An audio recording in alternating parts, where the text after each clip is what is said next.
Todos queremos ser morales y queremos vivir en una sociedad moral.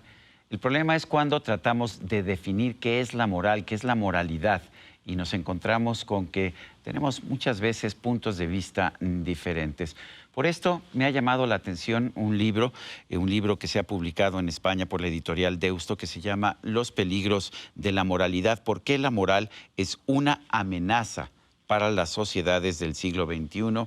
Pablo Malo es el autor de este libro. Él se encuentra allá en Bilbao y estamos teniendo pues una conexión para que podamos conversar sobre ese tema. Durante mucho tiempo se pensó que la moral era una sola y era la misma para todos.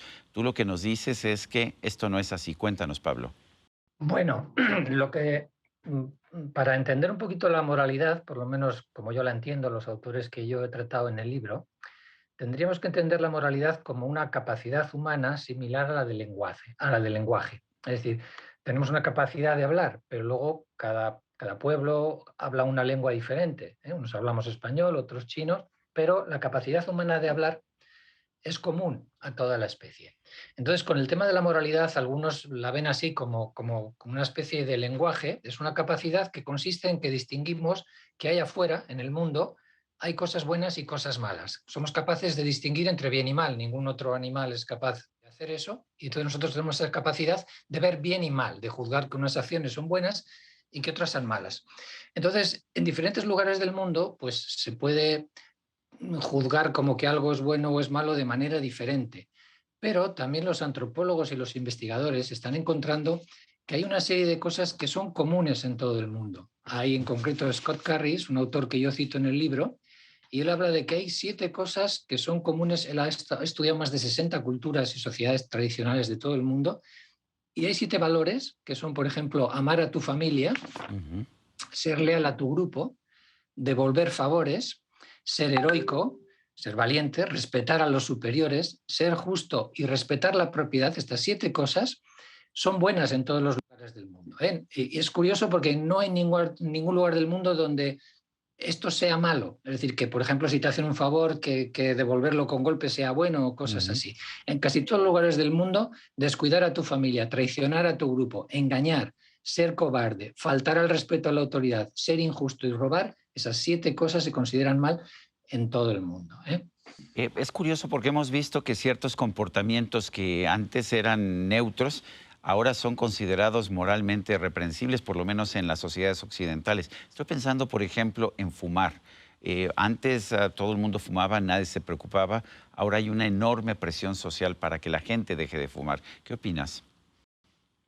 Sí, esto es lo que llaman los expertos el proceso de moralización. El proceso de moralización consiste en que una cosa que previamente era neutra moralmente, como acabas muy bien de decir, pues de repente pasa a entrar dentro del campo de la moral. Pasó con el tabaco, está pasando ahora con la carne. Por ejemplo, comer Ujú. carne era algo neutro, normal, una fuente de alimentación sin más, y ahora comer carne, ya hay muchos filósofos y autores y veganos y mucha gente que lo considera malo moralmente. O sea, porque haces un daño a los animales en las granjas, donde se crían, porque es malo para el cambio climático, para el planeta, etcétera, etcétera. Y el proceso contrario es cuando algo que está moralizado se desmoraliza, se dice, o se amoraliza, es decir, se saca del plano moral.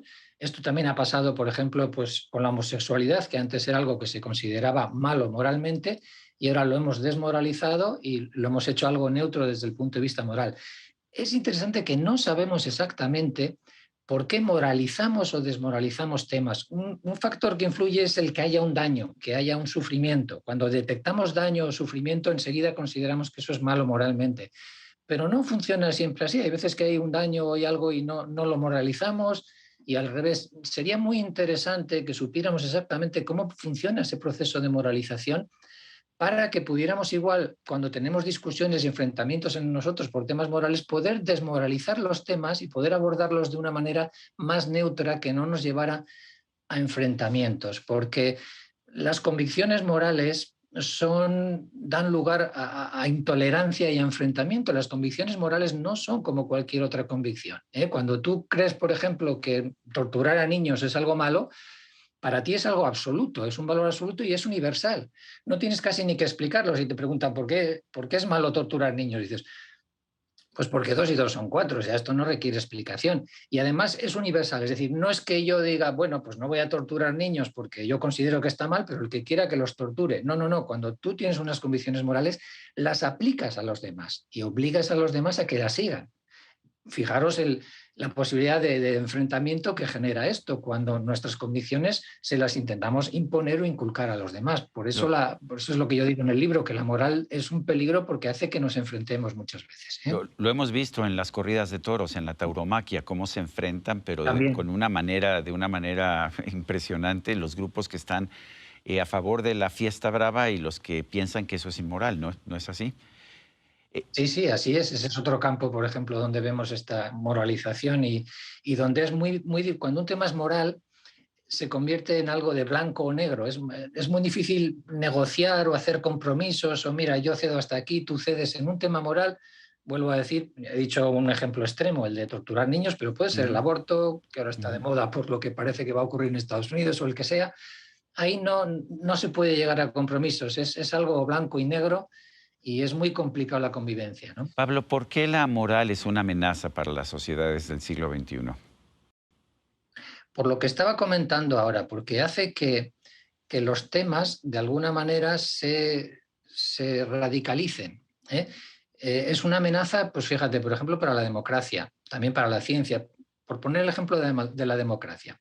En la democracia siempre hemos pensado que las ideas políticas de unos y otros eran legítimas, había un debate, se podía discutir, se podía hablar, la gente votaba y bueno, unas veces ganan unos y otras veces ganan otros. Si moralizamos las cuestiones políticas, y está pasando, estamos convirtiendo todos los temas en cuestiones morales, en cuestiones de Dios y del demonio, un bando es el bueno y el otro es el demonio, Satanás. ¿Qué pasa entonces?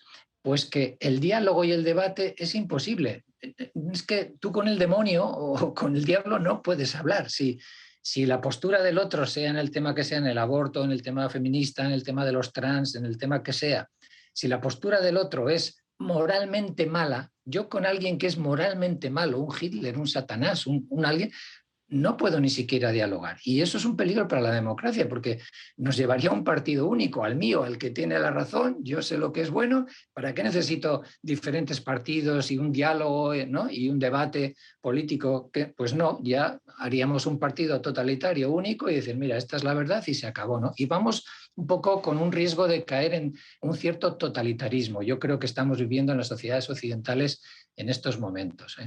¿Cómo es que los seres humanos tenemos moral? Ningún otro ser vivo que yo conozca tiene moral. ¿Cómo funciona nuestra evolución para que finalmente tengamos estos criterios morales?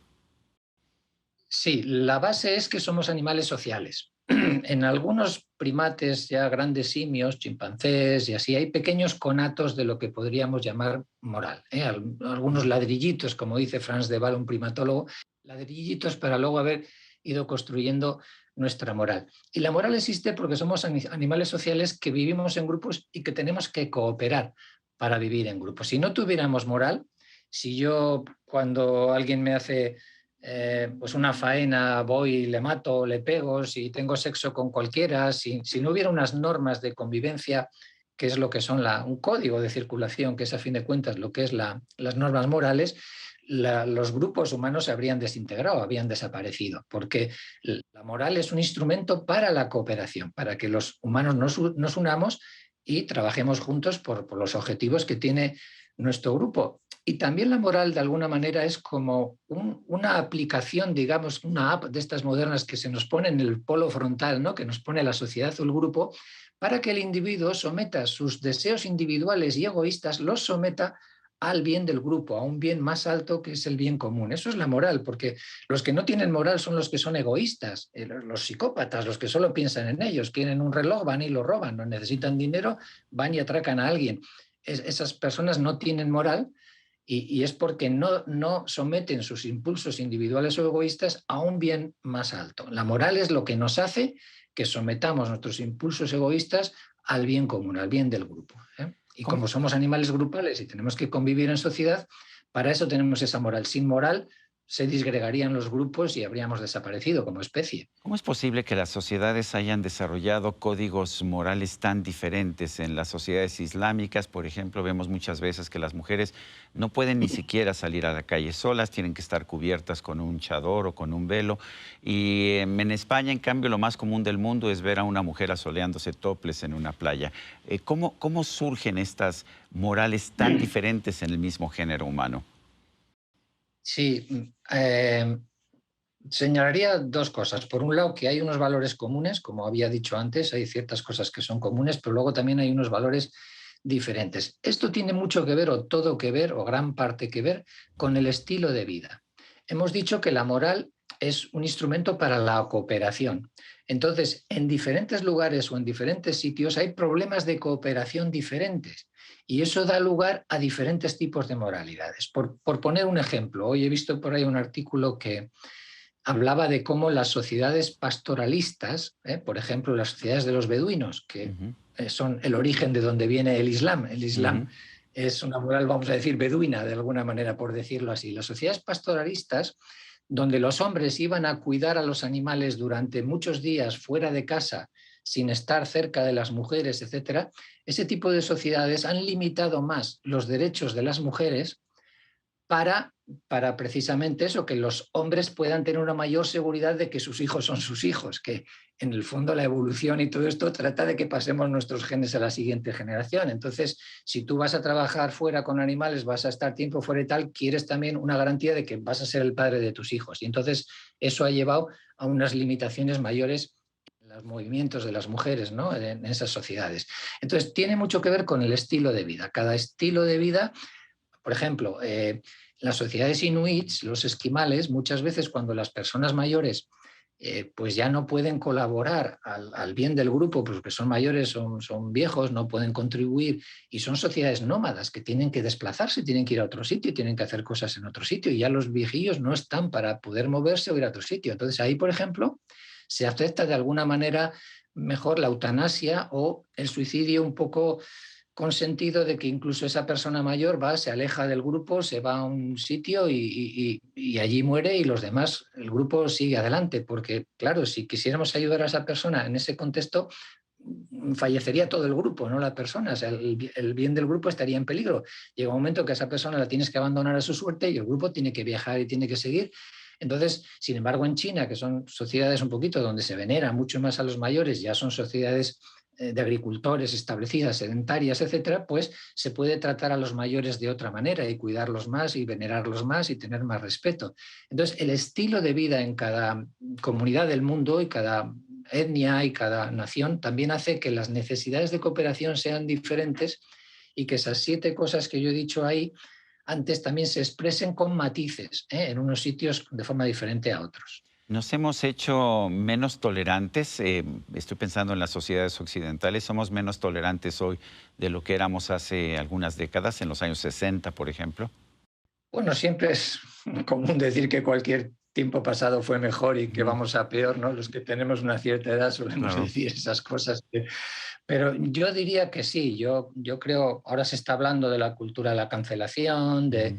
y estamos viendo pues a nivel de incluso de revistas de filosofía, de revistas científicas, pues que no hay una tolerancia para los que piensan diferente. Yo no había visto hasta ahora, por ejemplo, que un filósofo saque un artículo y de repente otros 500 filósofos sacan una carta abierta metiéndose con él y llevándole la contraria. Eso funcionaba en las revistas. Un científico o un filósofo, un académico saca un artículo, pues el que no está de acuerdo le contesta, se hace un debate y eso se va resolviendo a nivel académico. Y aquí no, aquí tú has dicho algo que los demás consideran que no está bien y quieren que te echen de la universidad, que te quedes sin trabajo. O sea, realmente una intolerancia que es grave, porque quitarle el trabajo a una persona es quitarle su medio de vida. Estás provocando una especie de muerte social, muerte incluso física no, pues porque, bueno, podrás sobrevivir de otras maneras, pero el trabajo es esencial para todos, y ahora al que piensa diferente vamos a por él, a echarle, o sea, a acabar con él. Esto en el mundo académico, en el mundo, no sé, científico y así, yo no lo había visto nunca, y también en el mundo social. Ahora dices cualquier cosa en Twitter que puede ser algo que dijiste con 14 años y que igual no estabas muy inspirado ese día o habías bebido una cerveza y eso te va a acompañar toda la vida. O sea, 20 años después te lo van a sacar y no hay perdón. O sea, lo que ocurre ahora en las redes sociales y en esta situación que comentaba de intolerancia es esa, es que antes pues había un perdón, has hecho algo mal, ibas a la iglesia y rezabas unos padres nuestros y había alguna manera de resolverlo. Ahora lo de Twitter no hay ninguna manera de resolverlo, no hay, eso queda ahí para siempre y en el momento que aparezca van a por ti y van a excluirte de todo y a provocar tu muerte social, ¿no? Yo creo que sí estamos en una sociedad más intolerante y tenemos que encontrar alguna manera de gestionar esto. Yo creo que no podemos seguir así. O sea, da igual que hayas sido un premio Nobel como ha pasado, que hayas hecho un montón de bien a la humanidad, que hayas hecho cantidad de cosas altruistas, trabajar para ONGs, haber hecho cantidad de cosas buenas. Como hagas una cosa mala, un tuit, una frase desafortunada en un momento X de tu vida, eso borra todo lo anterior, todo el bien que hayas hecho antes ha desaparecido. Esto Ujú. está pasando y yo creo que antes no pasaba. Me parece que sí que vamos a peor, por lo menos en eso, ¿no? Bueno, pues yo quiero agradecerte, Pablo Malo, psiquiatra, autor de este libro, Los peligros de la moralidad, que hemos estado comentando. Gracias por tomar esta videollamada. Muchas gracias a vosotros por tenerme. Y a usted, amigo, que al escucharnos y vernos hace posible este programa, se lo agradezco también. Esto es todo por hoy, pero no se le olvide. Nos vemos la próxima.